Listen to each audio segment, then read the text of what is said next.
Hi guys, so the video I'm going to be doing today is quite a bit different from what I normally do. I'm sat downstairs. I wanted to start like a little writing advice series because I think a lot of the writing vlogs I do are kind of personal, and this little saga or series will be personal, but it'll also be hopefully give some good advice to people that are kind of doing the same thing that I'm doing. I've recently, very recently, the other day, finished one of the main drafts of my novel, and I will be submitting it once this final draft has gone through, and I think I'm completely ready for it to be finished.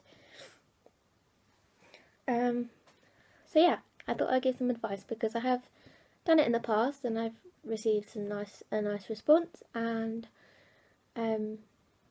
I've submitted quite a few queries to different people, and yeah, I've kind of experienced a little bit of the publishing kind of world. So yeah, I thought I'd give a little taste of that.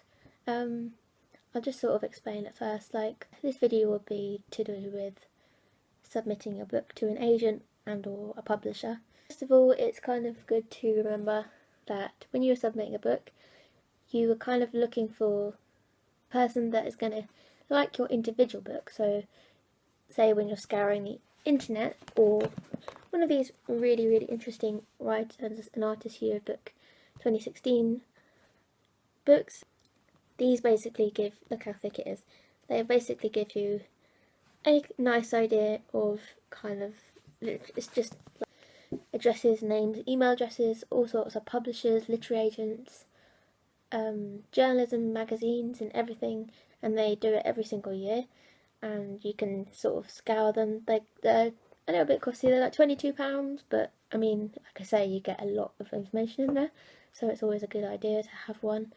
I'll probably buy them next year's one as well. Really useful. I found quite a few like literary agents in there last time. But yeah, like I said, you basically have to first look for someone individually that's going to like your book and your genre, because every agent kind of works on an individual basis, as you could expect. If they take you on as a client, then they will be working with you individually in the books that you want to write, so your kind of expertise or your interests have to fit theirs, because they're the ones that have the knowledge that will help you to get your book out there.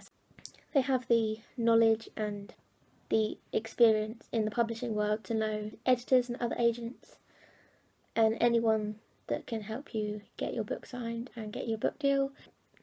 Usually advised by publishers, like a lot of big publishers won't take you on without an agent. They call it unsolicited manuscripts. So I was applying for a few agents back earlier on this year.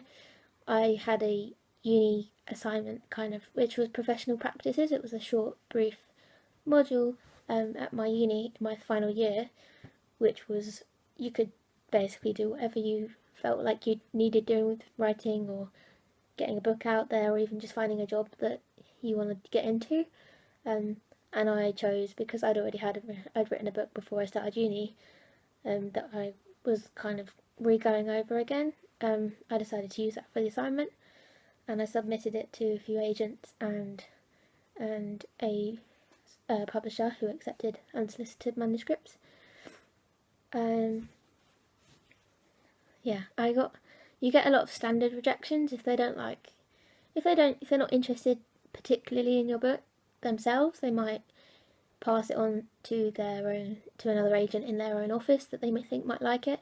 Either that, or unfortunately you might get a standard rejection email or letter, or however you've submitted it. I did it all by email. I wrote the query. The queries are usually a one-page query, sometimes more, 1.5 maybe, or sometimes they ask for very short things. And then they usually ask for either about 50 pages or the first 3 chapters of your book. That's what I found that was quite common. And they all kind of want a descriptive kind of summary or outline of your book and what it's about and what your characters are like, what they go through, what kind of character arcs they eventually experience.